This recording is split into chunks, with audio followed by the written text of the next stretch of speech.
से गया है और उसने अमेरिका में जाके किसी को गोली मार दी है, तो क्या वो चाइनीज गवर्नमेंट के कहने पे मारेगा? Obviously not. वो बेसिकली उसका इंडिविजुअल अमल है जिसपे उसको सजा मिलनी चाहिए, जिसपे उसको जो भी उसके खिलाफ एक्शन है वो लिया जाएगा और जाता है। तो ये तो नहीं होता ना कि किसी चाइनीज आदमी ने जो है वो यूके में जाके किसी को मर्डर कर दिया तो फिर यूके कहे कि ये तो बेसिकली जो अमल है ये बेसिकली किया है चाइना की गवर्नमेंट ने ये अमल कराया। नहीं, ऐसा नहीं होता। बेसिकली उस बंदे को जो सज़ा मिलती है, उसको फांसी होती है, उसको मार दिया जाता है या उसको जो है वो लाइफ प्रिजन होती है, समथिंग लाइक दैट। लेकिन कभी भी ऐसा नहीं होता कि वो शख्स जो है उसके उस एक्शन की वजह से, उस इंडिविजुअल एक्शन की वजह से पूरी गवर्नमेंट को इल्ज़ाम लगा जाए। यहाँ पे जो है ये ज़ेलेंस्की साहब नैरेटिव लेकर चल रहे हैं कि ये 5 कंट्रीज़ जो हैं जिन पे इन्होंने इल्ज़ाम लगाया है, ये फॉरेन मर्सनरीज भेज रहे हैं और रशिया से पैसे ले रहे हैं। बट ऐसा नहीं है। मैं आपको फिर कह रहा हूँ, पाकिस्तान की मिनिस्ट्री ने इसको ऑफिशियली कंडेम किया है। और अगर ऐसा होता तो अमेरिका जो है वो पाकिस्तान पे अमेरिका ठीक ठाक प्रेशर डालता। कल मार्को रूबियो की और इसहाक डार साहब की, जो पाकिस्तान के फॉरेन मिनिस्टर हैं, उनकी कॉल पे बात भी हुई है और उन्होंने जो है वो अच्छी अच्छी बातें की हैं रीजन को लेके। वरना अमेरिका पाकिस्तान पर जो है वो सख्त सैंक्शंस लगाने की बात कर देता, पाकिस्तान को टाइट करने की बात कर देता। तो ऐसा अभी तक नहीं हुआ। हाँ, इंडिया की जानिब हम देख रहे हैं कि इंडिया को अमेरिका काफ़ी दिनों से टाइट करने की कोशिश कर रहा है। कल फिर डोनाल्ड ट्रंप साहब ने जो है एक स्टेटमेंट दे दिया कि जब तक इंडिया जो है वो तेल लेता रह रहा है, इससे ये जंग खत्म नहीं हो रही, लाखों लोग मर रहे हैं, इंडिया को इसकी परवाह नहीं है। तो कल एक और स्टेटमेंट जो है वो डोनाल्ड ट्रंप साहब ने दे दी। मैं उसमें शाम तो मैं इस पर बात करूंगा। बट फिलहाल जो मैं बात करना चाह रहा हूं वो यूक्रेन रशिया वॉर में पाकिस्तान और चाइना का जो इन्फ्लुएंस है उसको लेके बात करना चाह रहा हूं। देखिए, एक और आपको मैं बात बताऊं बड़ी इंपॉर्टेंट। चाइना का स्टांस क्लियर है। चाइना इस वॉर में न्यूट्रल है, पाकिस्तान भी न्यूट्रल है और सेंट्रल एशियन स्टेट्स भी एक तरह से न्यूट्रल हैं। उसकी वजह यह है कि इन सारे ममालिक के ताल्लुकात एक तरह से रशिया के साथ भी अच्छे हैं और यूक्रेन के साथ भी अच्छे हैं, लेकिन रशिया से ये ममालिक ज़्यादा क्लोज हैं।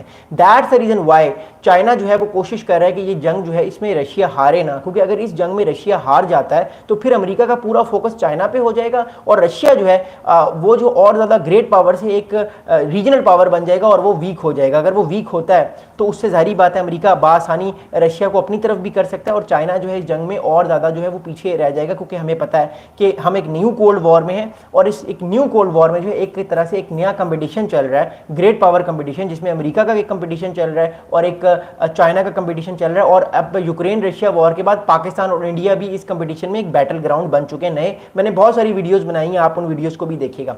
अगला बड़ा इंपॉर्टेंट स्टेटमेंट क्या है, देखिए अगला बड़ा स्टेटमेंट ये उचालिया बहुत थैंक यू आपके मैसेज का, अपने अपने सवालात आप लोग करते रहे, मैं आप लोगों के कमेंट्स देख रहा हूँ। अच्छा, अगला बड़ा इंपॉर्टेंट स्टेटमेंट ये देखिए, इस टाइम जो है ये ज़ेलेंस्की ने जो इल्ज़ाम लगाया इन कंट्रीज़ पे कि ये सारे अपने मर्सनरीज भेज रहे हैं यूक्रेन रशिया वॉर के अंदर, इसका एक और भी बड़ा इंपॉर्टेंट इंप्लीमेंटेशन है। देखिए मैं आपको बताता हूँ, इंप्लीमेंटेशन ये है कि यूक्रेन जो है वो एक तरह से डिप्लोमेटिकली फॉल आउट करे, अमेरिका जो है डिप्लोमेटिकली इन सारे ममालिक को रीच करे, इन सारे ममालिक पे प्रेशर डाले कि आप अपने फॉरेन मर्सनरीज ना भेजें। लेकिन मैं आपको बता चुका हूँ, इन सारे पाकिस्तान ने तो फिलहाल कंडेम कर दिया, मुझे चाइना का नहीं पता, चाइना की तरफ से अभी तक कोई रिस्पॉन्स नहीं आया और इस टाइम सेंट्रल एशियन कंट्री से कोई रिस्पॉन्स नहीं है। पाकिस्तान ने फ़ौरन, देखिए पाकिस्तान इस काम में बहुत तेज़ है, जब भी कोई इस तरह का पाकिस्तान पर इल्ज़ाम लगे पाकिस्तान की फॉरेन मिनिस्ट्री फ़ौरन जवाब देती है कि हमारी तरफ से इस तरह का कोई काम भी नहीं है। और यूक्रेन की अथॉरिटीज़ की जानिब से भी पाकिस्तान को अभी तक कोई अप्रोच नहीं किया गया, वरना वो अप्रोच कर लेते। तो इसका मतलब है यूक्रेन को भी पता है कि अगर इस तरह का काम कोई हुआ है